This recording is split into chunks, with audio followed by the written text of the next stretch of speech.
За ингээд дэлхийн диваажин болсон Парис хотоор эргэн дахин аялцгаая. За Сена мөрөн гэдэг маань энэ мөрөн. Энэ том мөрнийхээ одоо шинэ баруун зүүн эрэгт бол Парис хот бол үндсэндээ төвлөрдөг юм байлээ. За энэ Сена мөрөн дээр дамжсан одоо маш олон гүүрвтэй. Гүүр болон одоо өөрийн түүхтэй, нэртэй, урлагийн одоо шинэ агуу их бүтээл. За нөгөө Америкийн алдарт эрхчлөөний хөшөө. За энийг бол та нар Америкууд тэндээ босгоцсон гэж битгий энэ дүр ирээ.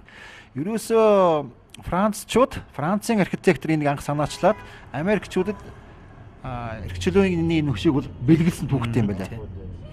За сүүлийн 10-аад жилийн дотор бол Парис хотын өнгө үзэмж бол үнэхээр одоо их өөрчлөгдөж байгаа. Ялангуяа одоо шинэ захын хороо захтуу хавцаа бол орчин үеийн сонин модерн стилийн дизайнтай ийм байшин барилгууд бол ихээхэн нэмэгдсэн. Ер нь бол сүүлийн жилүүдэд Парис бол их өөр болж байна гэж бол одоо гадны нутгийн улсууд бол их шагшин магтаж гайхан ярьдсан байлээ. За энэ бол одоо Парис хотын захтуу дүүрэг. Одоо манайхаар бол одоо шинэ хорол юм бол тийм. Парис 2000 гэж нэрлэгдэлтэй болсон. Энийг үү? Яг энэ өшөлтөө одоо Парисын хамгийн модерн дүүргийг бол тэгж нэрлэдэг. Тэрийг яагаад тэгж нэрлэдэг? 2000 оноос бол тэр бүтээн байгуулалтууд ихэлсэн, дууссан гэж үздэг юм байлээ. Тэгээ тэр дүүргийн бас нэг хэсгүүд нь л энэ л дээ. За Парис бол дэлхийн хамгийн үнэтэй хотуудын тоонд ордог. Энд очих юм бол тамины хэдэн янчаан цаанаа хийж очихгүй бол энд очиод өстө өлбөрч өгнө шүү. Дандаа доширак хэдэд илтэй биш эн чинь юм болгон үнэтэй. Доширак чинь ч байхгүй энд.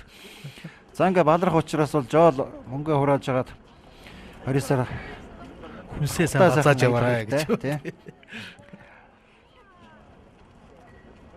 За ер нь бол энэ дэлхийн яваажин болсон энэ газар руу ч хүн болгоны мөрөөдөл шүү дээ. Хүн болгон очиё гэж боддгоо л яг зүгээр түрүүн хэлж байсан зөвхөн одоо 2004 онд 600 гаруй Монгол цагаачлалын өргөдлөө бол өгсөн гэж. Тэгээд энэ манай монголчууд бас золигч юмнууд их ярьдсан байна л да. За тэрийг одоо хэлнэ та нарт.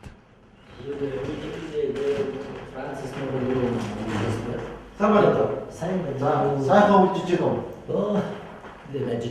Ажилтай байна. Манай сэтгүүл залтай. За Легран гоо гэсэн та. Жак Легран гэдэг. Энэ хавийн монголчууд таныг их сайн таних юм. Легран багш гэдэг. Та ч одоо нөгөө Инолко гэдэг. Инолко. Энэ дордон дахны хэл иргэн шилийн дээд зүрх. Энэ ч баг одоо шинэ дордон дахны хэл соёл түүх судлалын хувьд бол баг дэлхийд нэг номер болчиход байна уу юу? Тийм байна. Тийм үү? Тийм. Хамгийн том сургууль. Хамгийн том сургууль. Эдгээр хэл болдог гэдэг. 93-94 хэлийг заадаг байна. Харин хэл дандаа соёл түүх газар зүй эдийн засаг янз бүрийн чиглэлийн хамт бас заадаг байна. Энэ зөвхөн ганц хэлний сургууль биш байна. Том сургах шинжилгээний том институт байна. Жишээлбэл хятад хэл үзвэл хятадаас гадна манай хятад хэлний иргэншлийн хэлдээс дэлхийд дээр хамгийн том 2000-ийн дөрөв байднуудтай. Бүр манай дээд сургууль 12 мянгад оюутантай. Дэлхийн 93 орны хэл судалдаг тийм үү? 12 мянган оюутантай. Тэгээ энэ сургууль одоо хэдэн жил болж байна? Францад? Олон жил юм байна. 14 дугаар Людвигийн хааны үед тэгээд энэ Зана базар амдарсан үед 200 гаруй жил болчихсон гэсэн үг. 1669 онд анх байгуулагдаад тэгээд Францын хурцгаалын үед 1795 онд шинэ байгуулагдсан байна. Тэгээд энэ учраас бид хэдэн жилийн 10 жилийн өмнө бид энэ 200-ны энэ шинэ сургуулийн 200 жилийн аяг тэмдэглээд одоо бид 200 жилийн төгтөө. Та яагаад Монголыг сонгоод авчих Монгол хэл соёл энэ их сонирхолтой асуудал байна. Би энэ дунд сургуульд сурдаг үед англи хэлнээс гадна орос хэлийг сурч хэлсэн. Тэгвэл англи хэлний танхимд 40 сурагч, орос хэлний танхимд 4 сурагч байсан тул тэгээд би их хурдан англиас оросоор дээр яадаг байсан байна. Тэгвэл 63 дугаар онд анх удаа Москвад очоод тэгвэл чөлөөд оросоор ярьж хэлсэн. Дууцгуулд төгсгөөд тэгвэл орос хэл, хятад хэл сурч их сургуульд хэлсэн. Манай одоогийн дээд сургуульд сурч эхлээд 2 жилийн дараа шууд Монголд Францын хэлцээр яамд гол орос хэлтэй нарийн бишгэн дараагаар ажиллаж ирсэн. Энэ учраас тэгвэл энэ 2 жил Монголд суугаад би Монголыг их сонирхож энэ үеэс хойш дандаа Монголыг их сонирхдаг.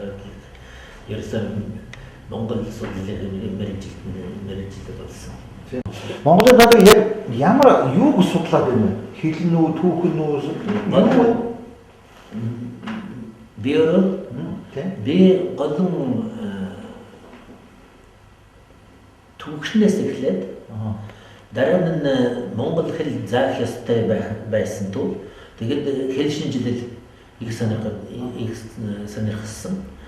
Энэ 2 чиглэл түүх, хэл 2 тэгвэл нэг антропологийн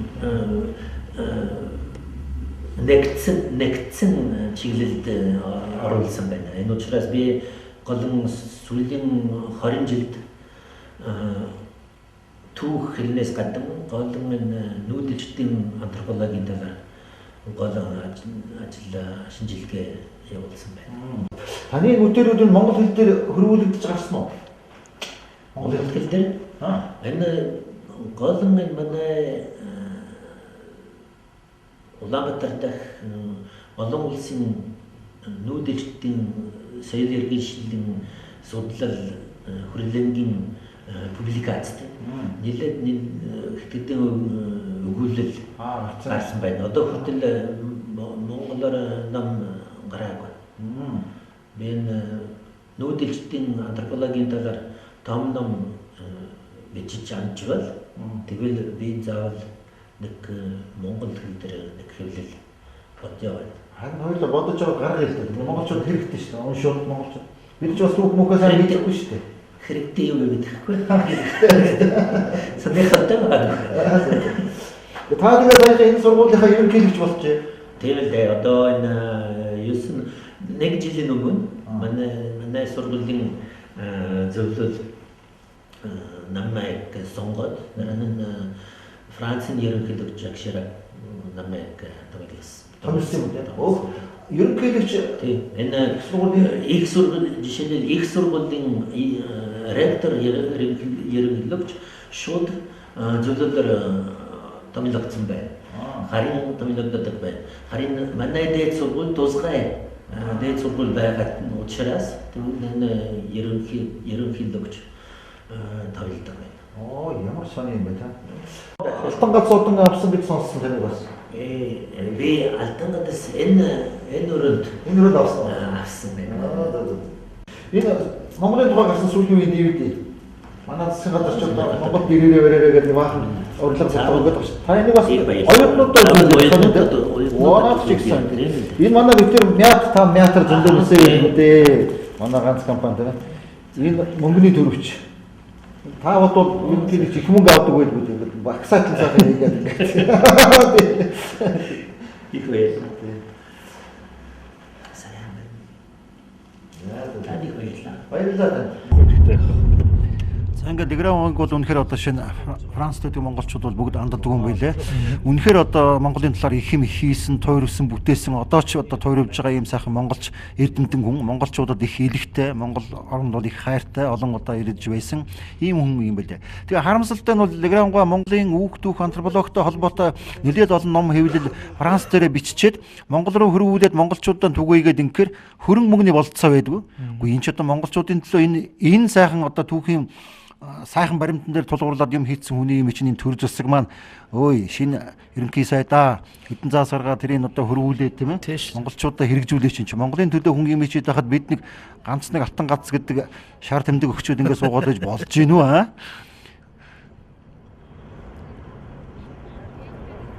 За энэ бол одоо Францын зайлшгүй үзэсгэлэн номер 1 музей дээ. Мэдэн дээ та нар тэртээ тэргүй. Бид хоёр хэлүүлдэггүй юу?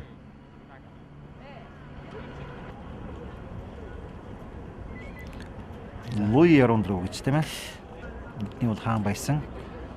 Луи 14 чи өнөө нэг хааныхаа ордогч маршиг бариулаад яадаг нөхөрч одоо энэ шүү дээ. Морин дуртай байсан юм бах та тийм ээ. Өөрөө юм уу эсвэл өөр хүнийг ингээд морд тулсан юм уу?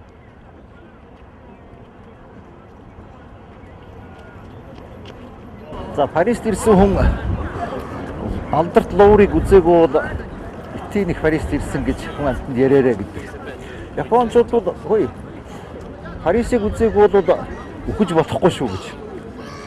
Янз бүрээр л ярьд юм байдаг. Үнэхээр Лувр бол үнэхээр Парисын сүлд бэлэг тэмдэг болсон. Парисч явах одоо ерөөсөө баг хүн төрөлхтний одоо шинэ соёлын түүхийн гайхамшиг гэж хэлж болохоор тийм одоо агуулх газар юм байна. Лувр 1767 оноос эхэлж барьсан юм байна. Ямар зорилтоор барьсан бэ гэхээр ерөөсөө гадны одоо шинэ гэмт хамтлах дайралтаас хамгаалж цайз барья гэдэг. Тэрвийн одоо хаад бол анх бол энийг цайзын зорилтоор бол барьсан юм байна. За сүүлдээ явсаар хагаад цайз маань юу болж хувирсан гэхээр хааны ордон болж хувирч. За дараа нь одоо хааны ордон Версаль руу нүүхэд бол энд бол одоо жишээ нь ядуус эмзэг үлгийн нөхдүүдийн одоо амьдран оргондог тийм газар болж хувирсан юм байна. За гэх мэтээр бол одоо шинэ морины зүвчээ мүчээ гэдэг энэ ордон бол янз бүрийн зориулалтаар он цагийн эргэлт бүхэнд бол ашиглагдаж байгаад хамгийн сүүлд нь эдний хааны зарилгаар ерөөсөө энийг бол музей болгох хэрэгтэй. Энэ бол Францын түүхтэй бол зайлшгүй холбоотой гэдэг асуудал гарч ирээд энийг бол музей болгоод хамгаалтанд бол авсан түүхтэй. Тэгэхээр энэ Луврээр бол битгий шиг нөхөр бол нэг ганц хоног бол дайраад үзнэ гэдэг ойлголт бол байхгүй. Луврыг үзэх юм бол танд бол нэг 7 хоног ядахтаа тэгжээж та бол бас нэг Луврыг үзсэн би Луврээр орсон гэж болохоор даан шарамсалтай битээр тийм цаг байхгүй юм байна. Лувр дотор бол дэлхийн гайхамшигтай одоо шинэ бүтээлчдийн их бүтээлүүд байдаг юм байна. Хамгийн одоо та бидний мэдих ойр гэдэг юм бол Мона Лиза гэдэг алдарт төлөв бол хөрөг энэ дотор байж байдаг. 1911 онд Мона Лиза алдагдсан. Франц даяараа уугаши болсон, эмгэнэл болсон баг улсын хэмжээнд Мона Лиза байхгүй алдсан. Янз бүрийн шин харамжуудыг амсан. Мона Лизаг олж өгсөн, сургийг гаргасан, байгаа газрыг хэлсэн гэдэг 40 сая франкын одоо шинэ бооцоо тавьсан. Харамсалтай нь бол нэлээд хэдэн жил бол Мона Лиза тагчиг. Францчуудын зохион бууж маргар царайд явах болсон. Гэвч одоо жишээ нь Италид Мона Лизагийн сураг гарч Мона Лиза бол ямар нэгэн бооцоо мөнгөгүйгээр эх орондоо бол эргэн ирсэн. Лувр тэр үед ажиллаж байсан нэг Итали нөхөр Мона Лизаг хулгай хийсэн байна. Чимээхэн авч гараад хэдэн жилийн дараа ерөөсөө тэр хүний зүрх сэтгэл өвдөд би ийм агуу бүтээлийг хулгай хийгээд энэ агуу бүтээлийг би зарж мөнгө олно гэдэг бол энэ утам шиг шив шиг миний амьдралын одоо хамгийн утгагүй мөч тэр юм байна гэдгийг ойлгоод ерөөсөө энийг бол би Мона Лизаг байх ёстой газар нь өгөх ёстой гэдгээр бол өөрөө хэрэгэ хүлээгээд Мона Лизаг өгчихсэн. Мона Лизагийн хөрөг онгоцоор одоо шинэ хаавсан Италиас ирэхэд бол энд бол Францчууд, Парисчуудын бөөн баяр болсон. Бөөн бүх нийтийн баяр болж ерөнхийлөгч одоо шинэ Мона Лизагийн хөргийг онгоцны буудлын дээр гэргийн хамт тусаж авсан. Гэх мэтийн одоо түүх ярих юм бол энэ бол асар их түүхтэй ийм сонин музей юм байна. Тэгээ хамгийн сүүлд бол яг энэ Луврлоо ордог хэсэгт бол энэ шилэнг одоо пирамидыг барьсан юм байна. Энэ шилэн пирамидаар ороод эцэндээ бол одоо Луврын билетийг аваад одоо хаашаа юу үзэх үү гэдгийг асуудал аваад хүн болгон өөрсдөө шийдэв. За ингээд хэсэг хугацаанд ч гэсэн хэдүүлээ Лувраар нэг ороод гараад тийм ээ. Яаж зүгээр байх вэ? За ингээд Лувр үзсэн бол би бол одоо хүмүүст бол би Парист байсан үнэн гэдгийг бол батлах нэг нотлогоо Лувр юм байна. За ингээд явцгаая. За Лувр бол үнэхээр гайхалтай дэлхийн зөвхөн францчуудын биш бас одоо дэлхийн хүндрэлтийн төрлөختний гэх юм бол одоо бидний ч бас үнэт бүтээл шүү дээ тийм ээ. Энэ бол агуу юм бэлээ. Юун одоо Эрмитажаас бол одоо нэлээд хэд дахин ийм том маш их үзмөртэй Францын одоо 3-3 Наполеоны нүүр үзэж боссон их олон зуун жил баригдсан ийм түүхтэй агуу ийм хосгүй сайхан бүтээл бол одоо энд байна. Байшин барилгаас эхлүүлээ доторх музей үзмэр гэдэг юм бол манай Монголтой ч холбоотой одоо шинэ бүтээлүүд бол энд байдаг гэсэн. Харамсалтай нь бол одоо шинэ Багтаамжаасаа болоод бол музейн үзмэрүүд бол тодорхой хугацаагаар солигдож байдаг учраас тэгээч би тэр цаг зав баг байсан учраас бол энэ Луврын одоо бүх хөрөө тасалгаагаар бол гүүгээд нэг өдөр бол барагдахгүй юм байлаа. Тэгээд түрүүнээс хоёр тийш гарч гүүгээд шогшоо байдалтайгаар ингээд хурдхан шиг яваад өнгөрсөн. За энд бол одоо мэрэгжлийн камертай бол зураг авахуулахыг бол хоригддаг, зөвшөөрдөггүй. За зүгээр нэг тийм Любицкий жижиг сонирхчийн камераар бол зураг авч болно. Гэхдээ ер нь бол ийм томоохон одоо шедевр болсон ийм бүтээлүүдтэй музейд бол зураг авахуулахыг бол үндсэндээ бараг зөвшөөрдөггүй дээ. Австрид бол одоо тэр захирал нь битэрийн найз байсан учраас тийм ээ. Найз ч гэж Инктевен сайдын найз байсан учраас зураг бол чөлөөтэй авсан. Ялангуяа нөгөө спичгтэй гэж ярьдаг шүү дээ. Тим камераар зураг авах бол бүр их хоригддог тийм ээ. Гэрэлний туяа одоо бас нөлөөлнө гэж үздэг юм шиг байгаа. Тэгээд одоо яг бүр Мона Лиза одоо тэр том бүтээлүүд байдаг газрууд бол бүр зураг авахыг хоригдсан тийм тэмдгүүдтэй. За энэ бол Лувр музейн одоо энэ билетийн янз бүрийн мэдээллүүдийг эндээс авч болно. Тэгээд их олон танхимтай. Танхим юм руу болгон руу ороход бол одоо шинэ өссөн газраас сонголт хийгээд билет нь тусдаа үнэтэй түүнийг аваад бол одоо ийшээ орно. За зүгээр энэ бол эртний их тийм сайхан үзмэртэй мөртлөө яг энэ сүүлд барьсан шүү дээ одоо сая шилэн пирамид бол энийг бол нэлээд орчин үеийн тийм модерн стилээр чимгэлдсэн ийм сайхан танхим байх юм байлээ. За бидний нөгөө сайн мэдэх Мона Лиза гэмэн танхимнуудыг баруун тишгээр иргэдэг юм байлээ. Яг хөө яаруу санд руу очиж байгаа хүнд бол ороод тэнд бол танилцуулга байж байгаа. Ороод баруун талаараа эргээд тойроход бол яг танхимын голд бол байж идэг. За Лувр бол үнэхээр агуу гэдгийг бол нэг хэдэн тоон жишээн дээр та бүхэнд хэлье л да. Хэрвээ та Луврын музейн өрөө болгонд нэг хоногийг өнгөрүүлье гэж бодъё. Тэгэх юм бол баг одоо 3 жил болж иж энэ Луврээс бол гарч ирнэ гэж. Ягаад гэх юм бол энэ Лувр бол өөрөө бол 1200 үзмэрийн өрөөтэй. За ингээд бодоод үзье л да тийм ээ. За 3 жил бол энэ сайхан музейд ингээд бол одоо гомдох юм хаалга тийм ээ. Ахиухан борцтой ороод ингээд тушонктой явчих юм бол явчмаар юм байлээ. За ер нь Парис хот бол энэ музейгээрээ бол үнэхээр бол алдартай. Парис хотын хэмжээнд бол 200 орчим одоо музейтэй гэж тий тооцдог. Музей шүү дээ одоо бие даасан янз бүрийн музейнүүд. За тэгээд музейнүүд нь их сонин өөрийн гэсэн өвөрмөц нэртэй шоронгийн музей гэж байж байгаа. Тэр нь бол ерөөсөө л шоронтой холбоотой. Тэр шорон дотор ямар зүйлс байдгүй, шоронгийн хоригдлууд хоёуг нар одоо хийсэн зүйл гээд ингээд гав гинжнээс ихсүүлээд бүр 9 шүдийн хөгийн одоо янз бүрийн ийм зүйлийг музей болгоод ингээд шоронгийн музей гэж нэрлэсэн. За хуйл тачаалын музей гэж байна. За нэг алдарт Мона Лиза яг оригиналаараа энэ байна. Энд бол зураг авахыг бол хориглож ирсэн бит хоёр нууцсаар 5 хүндээ үзүүлэгч бас авсан л да. За ер нь бол хуучин бол хүн ойртоод үздэг байсан бол наан бол хаалт хийчихсэн нэг алдснаасаа хойш Франц шүүч нь ухаан алтлаа ягаад хамгаалт гэж ихтэйхэн зураг авахуулахыг нэг хоригддог ганцхан танхимд ганцаарх нь байгаа тий. Бус танхимд бол маш олон зураг хөлгөөстэй байх ч та. Тэр танхимд бол ганцхан Мона Лиза байгаа. Тэгэхээр ерөөсөө энд очиж байгаа хүмүүсийн урсгал ерөөсөө бүгдээрээ тийшээ чиглэлсэн байсан.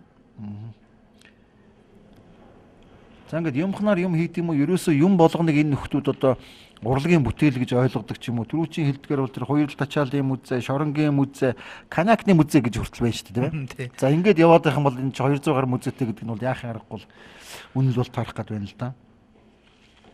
За тэгээд энэ ч нөгөө Мона Лизагийн алдснаас хойш эдгээр чинь их одоо хаширсан улсууд бүр зүрхэнд нь орчихсон.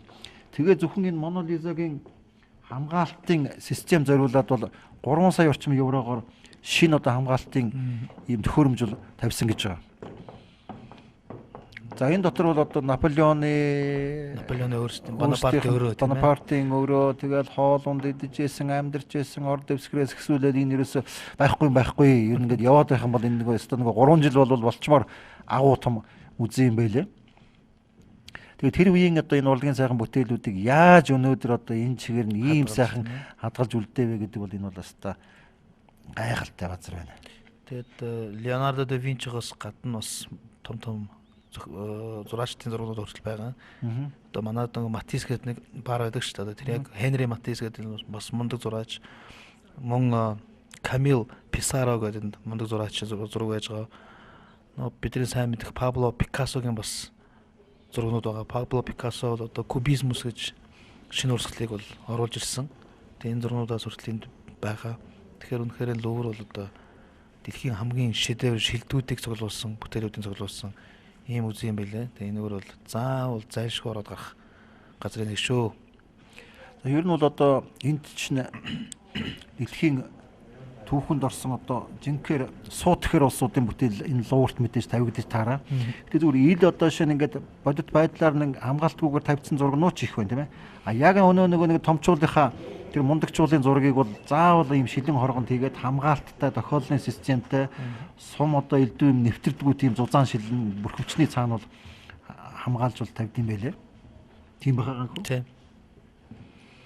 Тэгэхээр хэр үнэтэй зүйл гэдэг бол харагдаж байна л да. За энэ нөгөө Наполеон Бонапарт хаан одоо оройн зоог өрдөг өрөө хүлээ авалт тийч нээж олуулаа хамтдаа хоол идэд юм тийм ээ. Ингээд нойл алтан мөнгөн эдлүүдийг тавьсан. Өөрснөө ч хийсэн бах энэ тэндээс нөгөө дайны явцад цуглуулсан баг. Цуглуулах явахад дальдсан юмнууд ч их байгаа бах тийм ээ. За ингээд Лувр бол үнэхээр гайхалтай. Би зарим нь бол учрын чолоог толгой өргөд дотор муухай болоод сүүлдээ нүд ирээжлээд их эвгүй байдалд орсон. Ганхуу бол харин нөгөө урлагийн соёлын хүн болохоор бол энийг бол их сайн мэдж илээ. Тэрний энэний бүтээл тэдэн онд үлдсэн үг түүхийг их сайн мэдэн. Тийм учраас ганхуугаа одоо жоох ярих бах. Хажууд зүгээр бичээстэй байсан болохоор тэгж бичиж байгаа бол миний мэддэг гэж юу яах вэ? Зүгээр Лувр гэдэг яхад Лувр гэдэг нэрний талаар бас хоёулаа маргаж ирсэн тий.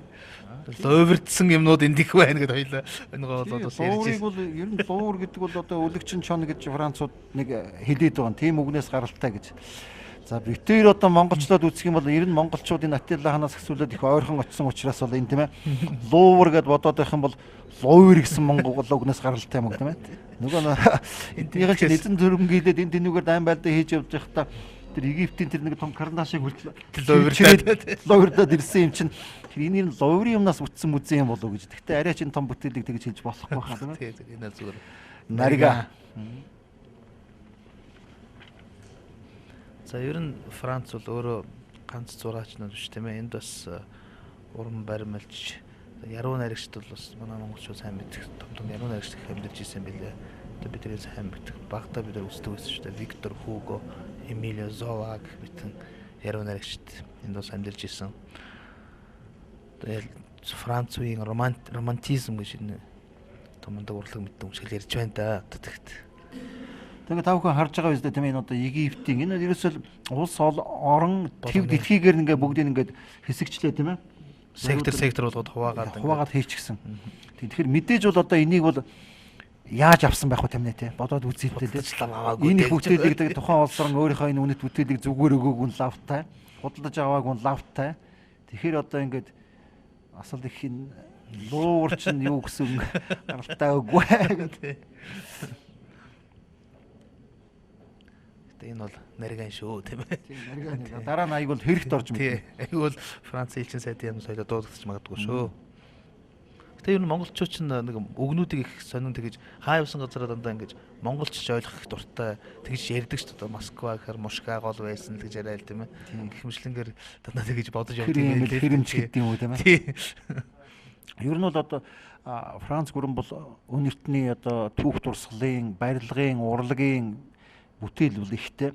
Өнөө хэрэг бол одоо жишээ нь ингээд янз бүрийн археологийн судалгаа малт хийгээд ингээд бол маш их одоо хуучны их зүйлүүд бол өнөө хүртэл бол гарсаар байгаа юм байна л да. Бүрэн бол Франц орн бол танигдчих чадаагүй. Маш их одоо соёлын үнд бүтээлүүд бол газар дор байгаа гэдэг бол эдний эрдэмтэд бол нотолдог.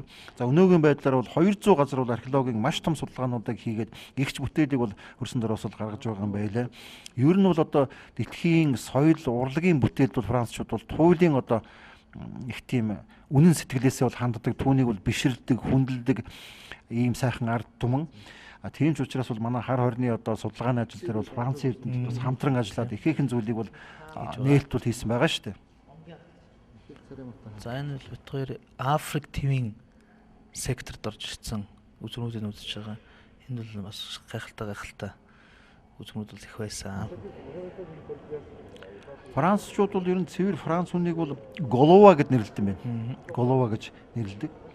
За ер нь бол сүүлийн үед цагаачд их ирж байгаа гэсэн 5 хүний бараг 2 нь одоо гадаадын ирсэн цагаач иргэд бол их байгаа юм байна. Ер нь бол цагаач иргэдийг энэ нөхдүүд маань хүний эрхчлөлөг эрхэмлдэг учраас бол нэг хэсэг бол ихээхэн хэмжээгээр оруулж одоо өөрсдийнхөө иргэншилд хамруулж ирсэн. За энэ ямар нэгэн хэмжээгээр сөрөг нөлөө бас гардыг байна гэдгийг бол саяын одоо тэр олон мянган машин шатаасан дотоодын бас нэг жоохон эмх замбраагүй гэдэг юм уу одоо гемт хэрэгч гэдэг юм уу ийм сөрөг нөлөөлөл бол голдуу одоо чинь цагаач хэрэгд гаргаж байгаа учраас цаашдаа энэ асуудлыг энэ бодлогыг бид ямар хэмжээнд тавих вэ яаж үзэх вэ гэдэг бол бас л одоо Францын парламентаар хэлцэж байгаа тийм гол асуудлын нэг болсон юм байлээ.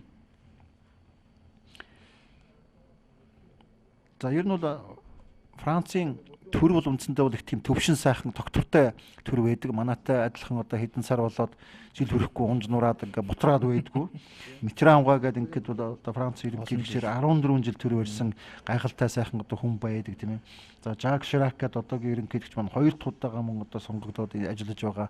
Ер нь бол бүх юм нэг тийм төвшин сайхан болцсон. Хүмүүс нь ч гэсэн юмдаа их тийм даацтай, нуруутай голч сайхан ханддаг учраас бол төр нь хүртэл төвшин төрн төвшин байхаар ард түмний амьдралд нэг тийм төв сайхан байдгийн жишээ бол одоо энэ Франц орн гэж бол хэлж болно.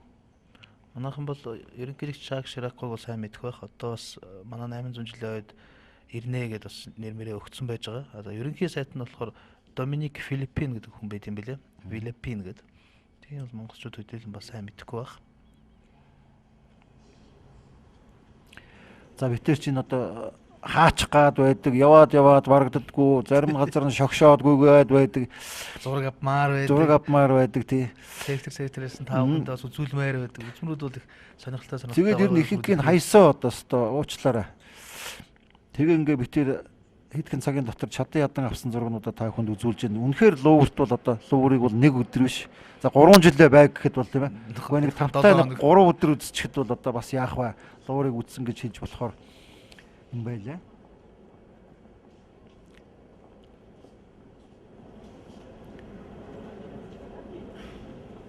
За ерөөсөө энэ бол байшин доторх байшин тийм ээ. Ийм том одоо шинэ музейн үзмрийн заалууд бол ихтэй.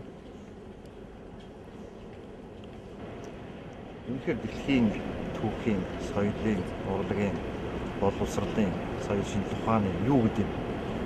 Бараг төвнө гэж хэлж болохоор гайхалтай сайхан хот бол Парис гэдэг бол яхаа аргагүй. Тэр нийт явсан аяллаа хугацаанд олон чөтгөр орлоо, олон улсыг байр өнгөрлөө. Хамгийн их таалагдсан, хамгийн их баялаг түүхтэй улс орон хотын нэг бол Парис бол яхаа аргагүй мөн гэдгийг бол нүдэрээ үзэж, чихээрээ сонсож, биеэрээ мэдэрч үнэхээр хүлээн зөвшөөрөхөөс аргагүй гайхалтай сайхан хотын нэг юм. Харамсалтай нь 3 хоног гэдэг бол Парист бол юу ч биш. Чөөхөн хугацаа юм байна. Тийм учраас бол Парист дахин ирнэ. Энэ сайхан аяллыг энэ нэвтрүүлгийг үзүүлэхэд та бүхэнд бид хоёрт маш их тийм тусалцаа болсон. Манай байнгын ивент тэтгэгч нартай Луврын музейгээс одоо их баярлсан шүү. Францаар бол merci beaucoup гэдэг юм. Merci beaucoup, merci beaucoup, merci beaucoup гэж. Голомт банк, Апо компани, Бодтатал, Мяд компани, Мобиком, Монгол газар сан хадгалан зээлийн хоршоо. Энэ бүх улсууд битээ бол баярлсан талархснаа. Энэ Луврын музейгээс бол дахин боломжлох байна. Үндэсний нэвтрүүлгийг ихчилж гисэн үргэлжлэн явах болно. Ингээд Франц оронд аялсан хоног хугацаа маань дуусч байна. Гэтэл хөдлөх цагч боллоо. Монгол руугаа дөхөж ил явна да. За хөдлөх болоогүй.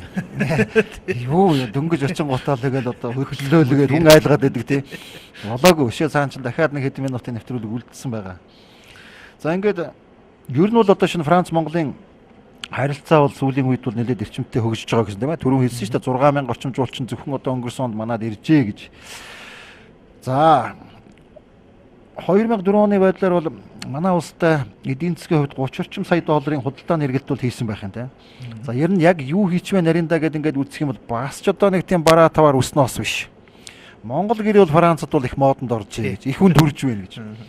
За нэг 5 хантай Монгол гэрийг бол нэг 2000-аас 4500 орчим еврогоор Францууд бол их авч байна шүү. Сүүлийн үед бол ийшээгээ бол бизнесийн гэр бизнесийн намын бол эрчимтэй цэцгэлж байгаа. Цэцгэлэн хөгжиж байна гэж бол ийм сураг бол битээр сонссон. За ерөнхийдөө бол 20 тонны контейнер бол нэг Монголоос Парис хүртэл 3500 орчим доллар орчим байт юм байна л да.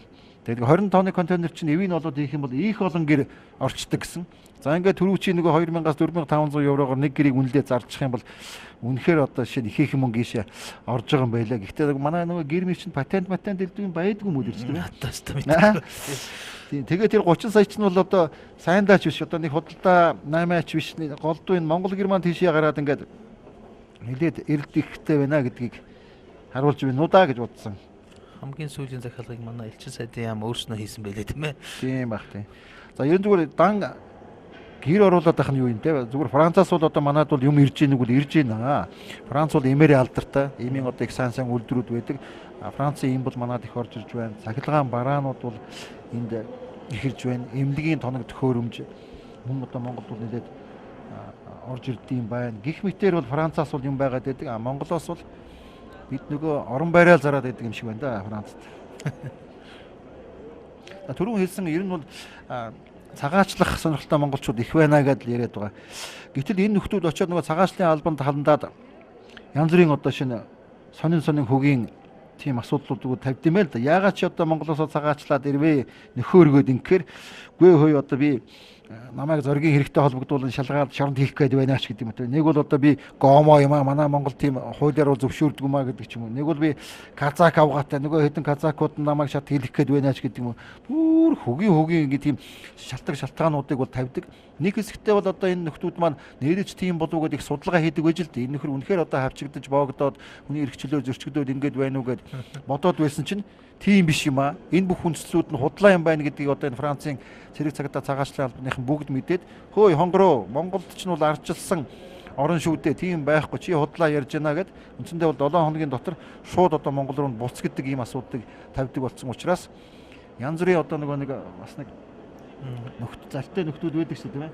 Гаргаж өгнө ажил зуучлал нь одоо визий чинь яануу цаануу тэгин ингэн гэдэг тийм юмнаас их болгоомжтой байгаарэ гэж хэлэх байна. Харин одоо очиод яавал харин гайгүй байж магадгүй шүү. Арчилсан арчлаагүй гэдэг бас эргэлзэж магадгүй юм шиг байна. Үгүй яа л гэж одоо ч ихс манайх арчилсан орон. За ингээд Луври маань түрүүчийн ордог гол харганы том одоо фойо гэх юм одоо юу гэдэг юм хонгол. Түрүүчтэй нэвтрүүлгийн ивент тэтгэгчдийн анхдагчдын нэг боддоо толк компани. Тэгэхээр энд бас нэг сонь түүх байд юм байна. Лувр гэж яагаад нэрлсэн бэ гэж баахан улсуудаас асуулаа. Янз бүрээр тайлбарлаж байна. Түүхийн номон дээр бол Лувр гэдэг маань үндсэндээ бол өлөгчин чон гэсэн утга агуулна гэж францчууд ярьж байна. Яагаад Лувр гэсэн юм гэхээр дээхэн үед энэ бол огт одоо эзэнгүй нэг тийм тал хөндөй газар байжээ. Тэгээд өлөгчин чон бол одоо энд бол амьдарч байсан юм байна. Тэгээд тэр өлөгчин чонны одоо боорон дээр гэдэг юм уу суурин дээр үндсэндээ бол Лувр гэдэг энэ том цайз хэм одоогийн алдартай музейг байгуулсан учраас бол Лувр гэж хэлсэн гэж. Тэгэхээр Луврт байж байгаа одоо шинэ дэлхийн энд бол одоо гайхалтай бүтээлүүд байна. Бүгд бол одоо хамгаалтанд орчихсон. Бүгд хэдэн тэрбум доллараар даатгал хийчихсэн байд юм байна. Даатгалгүйгээр бол тэр хүн дээрээс явахгүй. Ялангуяа одоо шинэ Мона Лизаг алдснаас хойш энд бол ерөөсө бүтээлүүдийн даатгал гэдэг бол одоо асар өндөр үнэтэй болсон. Тийм учраас манай музейнүүд ч гэсэн даатгал байна уугүй юу? Хэдээр хийлгэж юу? Тийм ээ. Энэ бол түүхийн үнэт бүтээл өдөр цаг мөч явах тусмал үнэн улам нэмэгдээд идэг ийм асар үнэтэй зүйл учраас бол Монголын музейнүүдийг ч гэсэн ер нь бүх зүйл бол даатгалтай байх хэрэгтэй. Хамгийн найдвартай одоо шинэ баталгаа бол даатгал юм. Тэр тусмаа бол Монголын анхдагч одоо шинэ даатгалын хувийн компаниудын нэг 10 жилийнхаа ойг тэмдэглэж байгаа бод даатгал компани би даатгал ачаал гэж хэлдэг байна. За Франц орн юугаар алдартай юм бэ гэж мэдээж бол Францын одоо шинэ гоо сайхны бүтээгдэхүүн бол энэ бол дэлхийн одоо шинэ номер 1 гэж явдаг тийм ээ. Нийт дэлхий дээр үйлдвэрлэж байгаа гоо сайхны бүтээгдэхүүний 40 орчим хувийг бол дан ганц Францад үйлдвэрлэдэг гэсэн ийм тоо байдаг юм байна. За ер нь бол Франц өөр юугаар алдартай юм бэ гэж. Атомын энергийн үйлдвэрлэл бол Франц орнд бол нэлээд сайн хөгжсөн. За ингээд яг одоо шинэ хэрэглээний бүтээгдэхүүн гэдэг ингэх юм бол одоо шинэ энэ бол дэлхийд гайхдаг шилдэг брэнд гэдэг ингэх юм бол Францад би мэдэхгүй зүгээр ганхуу байна. Машинаас ахуулаад ямар машин? Renault юу? Renault байна. Олон машин биш үү те. Францууд чинь 4-5 төрлийн машин хийж байна. Peugeot байна. Тэгээд одоо түрүүний хэлжсэн косметикийн брэнд бол одоо дэлхийг бүрхэж байна. Chanel байна. Одоо юу гэдэг тэгэл явна шүү те. За тэр байдаг байх тийм ээ. Тэгтээ Монгол тэр байт юм л доо. Тэгээ сүүлийн үед бол Францын эдийн засаг бол их уналтанд орж ийн гинэ.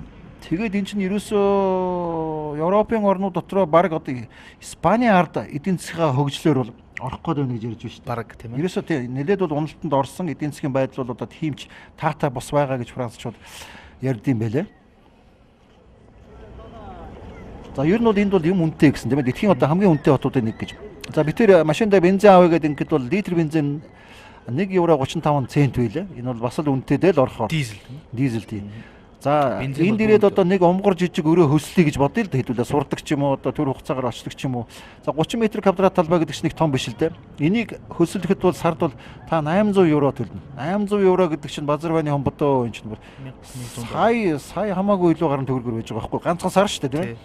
За оюутны байр та оюутан болоод очиод оюутны байранд орё одоо арай хямдхан төсөр юм гэж бодох юм бол та бол очиод шууд орно гэж байхгүй. 2 жилийн өмнөөс та захиалгаа өгнө шүү. Би одоо дулмаа гэдэг хүн оюутны байранд орох гэж байна нэг жоохон өрөө гаргаж өгнө үгүй. Тэр нь бол дотроо бас нойлмол элдвшил юм байдаг ч юм уу үгүй ч юм уу. Энэ байрууд бол бас хоол унд хийхийг бол төдийлөн бас зөвшөөрдөггүй. За ингээд зөвшөөрж гэмээр оюутны нэг жижиг байрны үн сардаа бол та 450 евро төлнө. 600 мянган төгрөг шүү дээ чинь тийм. Үгээд тэгээ одоо хэдийн одоо шин сурсны төлбөр төхүү тийм ээ байр хоол унд тээвэр унаа одоо өөр юу гэдэг чинь яваад өгнө шүү дээ. Энэ бол үнэхээр үнэтэй орон гэдэг бол үнэхээр үнэтэй орон. Ярих юм байхгүй. За харин улсын их сургууль нь бол төлбөр бол авдаг юм байлээ. За нэг гайхалтай нь бол Францад бол сургууль бол маш ихтэй. Францын хэмжээгээр бол 87 их сургууль байна гэдэг байгаа. За 87 их сургуульд 2 сая 200 мянган оюутан сурд юм байна. За энээс гадна бас байна шүү. Дээд боловсрол олгодог, диплом өгдөг 3600 орчим хувийн сургууль байна гэдэг юм. Ер нь бол сургалтын боловсролын чанарын хувьд бол Франц бол үнэхээр бол сайн. Энэ бол дэлхийд бол үнэхээр тэргүүлнэ. Энийхээ төлөөч одоо ихээхэн хэмжээний бол мөнгө зардаг. 30 оюутанд бол нэг багш оногдож байна гэж байгаа юм тийм ээ. 30 оюутан нэг багш гэхээр хичнээн сургалт одоо шин чанартай тийм хүнтэй оюутантай хичнээн ойртож ойр ажилдаг вэ гэдэг нь бол ойлгомжтой. За багш нарын цалин ч гэсэн одоо под хийсэн гайгүй цалин авна. За бүх татвар матвар элдв шалдуу суудлаа төлөөд бол үндсэндээ бол нэг дундаж хэмжээний багш бол сардаа бол 2000 гаруй еврогийн цалин авдаг. Энэ бол яг уу боломжийн амьдрах тийм л цалин шүү дээ. За ер нь бол ядуучууд бөгөөд тэтгэврийн хөгжтөө бол их харж үздэг. Ер нь нийгмийн хамгаалал бол Францад бол их хөгжсөн ийм газар. За дүүргүүд бол өөр өөрсдийн гэсэн хуулийг бол боловсруулна. Дүүргийн одоо дарга бол өөрийн гэсэн тодорхой хэмжээний эрх мэдэлтэй. За ядуу орлоготой бөгөөд тэтгэврийн хөгжүүлэлээ бол дүүргийн нийтийн тээврийн унаа уншинд бол ямар ч үн төлбөргүйгээр үйлчлэнэ. За өвөлдөө бол одоо үнэгүй хоол байрыг бол энэ цагаачтад бол олгоно. Харин бол зундаа бол ихэхгүй хөөгд гарах чинь. Одоо 100 боллоо чи саатанд оч унт тийм үү яа тийм гэдэг. За ер нь бол энэ цагаачлагчдын энэ байранд өвөлдөө бол голдуу ямар улсууд байна вэ гэхээр энэ хуучин Оросын холбооны улсуудаас ирсэн энэ эсэнгийн тийм ээ. Оросууд цагаач иргэд бол маш хэмжээгээр байдаг. Ирээд бол ажил төрөл олддоггүй тий. Цалин мөнгө багтай. За тэгээд ажил амьдралын одоо энэ хүнд нөхцөл байдлаас болоод бол амьдралдаа гутад юм уу, гунд юм уу хэрэг төвгөх хийн, архинд их орно. Тэгээ үндсэндээ бол ерөөсө бараг л хинч биш болж байгаа юм да. Тэгээд осолдгоо энэ Франц улс бол хүний эрхийг дээлдэг учраас бол нэг өлсөөгөө алдчихгүй хэн шиг тэгээд нэг өвөлдөө нэг дулаан байранд байгаад нэг үнгүй хоолойгоод ингээд байлгаад байдаг. Ийм сони орон. За Парис хотод ирчээд Эйфелийн цамхгийн сувенир авахгүйгээр бол босч болохгүй тийм ээ. Энд 9 бүрийн сувенирны бяцхан зүйлүүд бол бий.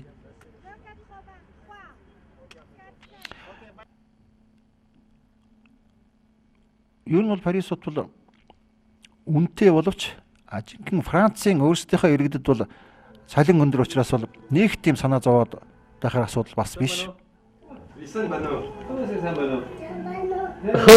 Гав. Энэ ч одоо энэ Монгол эмээгийн бор авдар шиг хаанхын авдар юм. Юу одоо хятадын юу хоримсон хүмүүс өгдөг эцэгчүүдэд өгдөг тийм авдрыг гэсэн шүү дээ. Наран ямар нарыг яасан.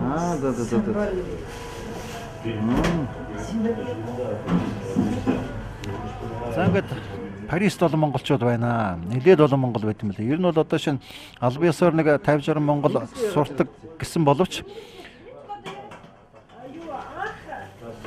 Орж ирсэн ганц нэр өгөхгүй юусэн. Ямар санда одоо 2 дахь хөвгтэй бүтээж байгаа. Франц дуудаж байна. 9 жил болж байна. Ваа. Oh, fais attention, hein, parce qu'il peut planter, même s'il y a le Яаж? Ok. Франц нөхөртэй Монгол бүсгүйнд виз очилсан. За үндсэндээ бол их тийм монголчуу их найрсаг сайхан хүн байлаа. Монголд одоо шинэ Франц руу гаргадаг тэр нөгөө жилдээ 6000 орчим жуулчин ирдэг гэдэг тэрний нэлээд ихэнх хэсгийг бол одоо шинэ эдний компани, эдний нөхөр зуучилж бол Монголд гаргадаг ийм ажил бол эрхэлдэг юм байлаа. За энэ Батэрднэгээ туучин Монгол телевиз, UBS телевизэд найруулагчаар ажиллаж байсан залуу.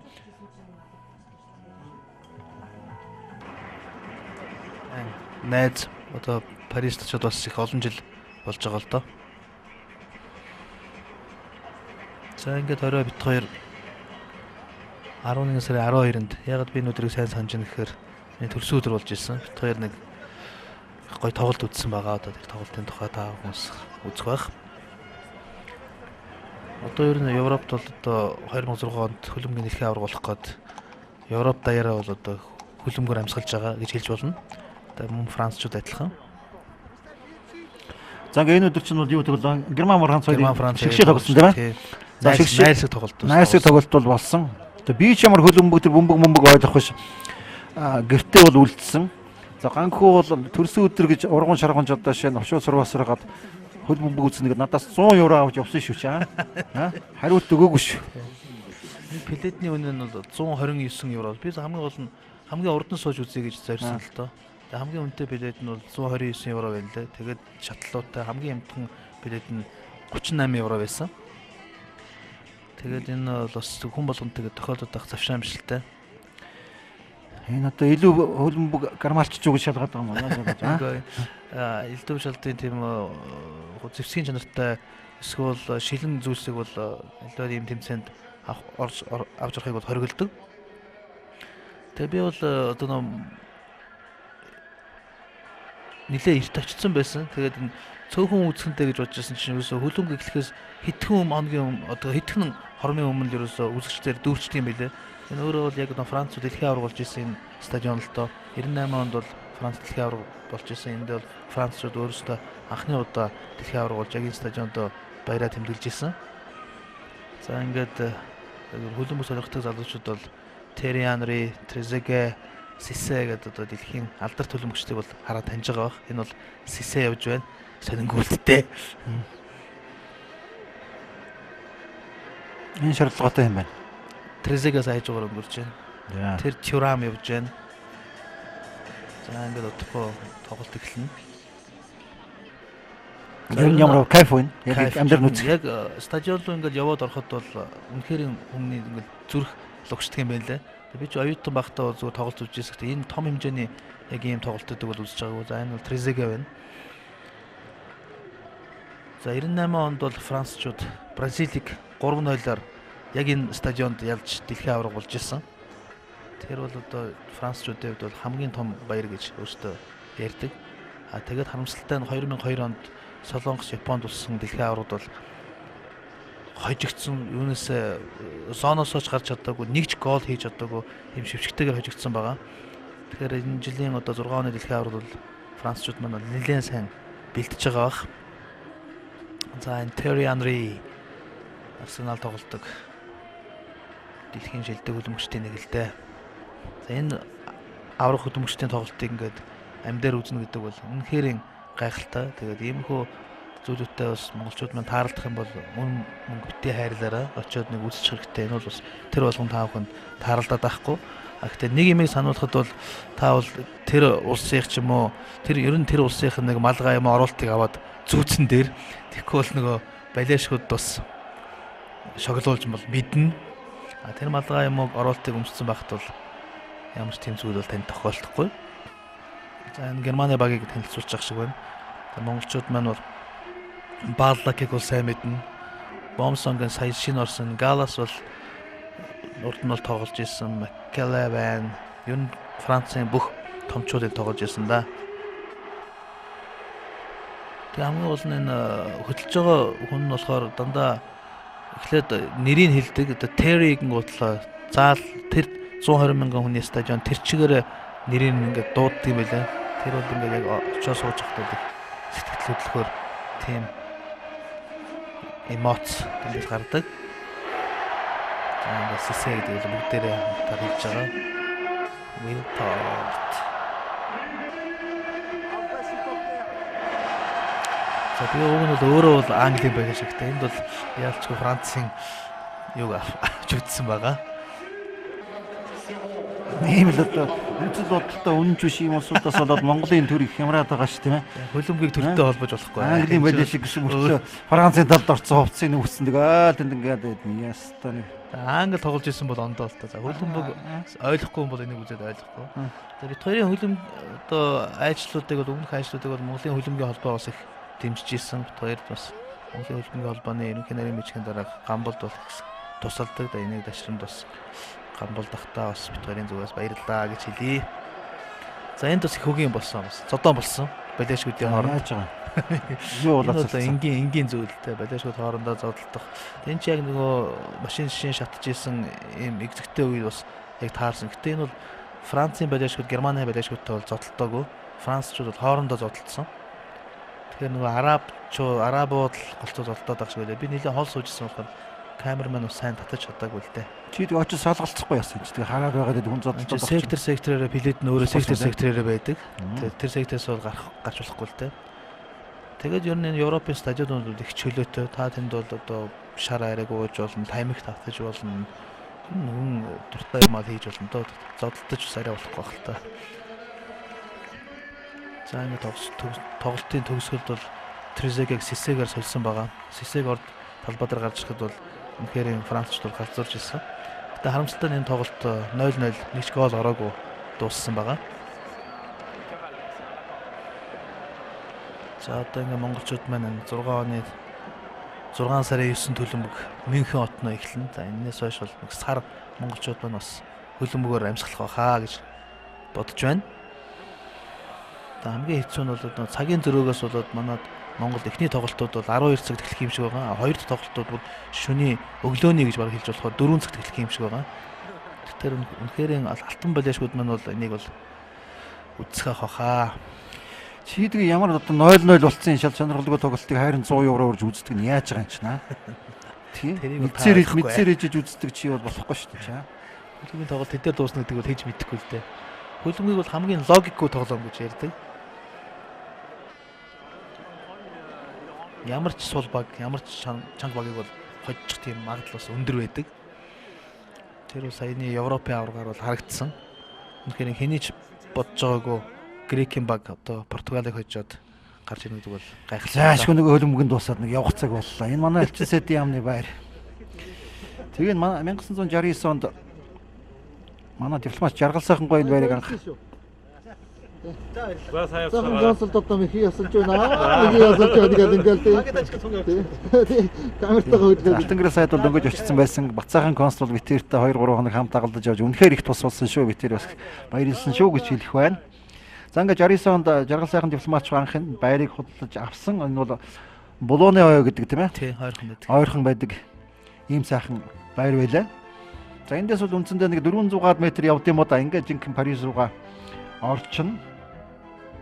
Ер нь бол их сайхан газар, сайхан орон. За ингээд Франц хараахан дуусах бас болоогүй одоо тийм ээ. Бити яраараа. За ингээд дараагийн нэвтрүүлгээ та бүхэнд Францын одоо Париж биш тийм ээ. Өөр одоо Францын сонирхолтой ганц нэг хотууд. За тэгээ Монако гэсэн сонирхолтой улсаар аялахыг урьж байна.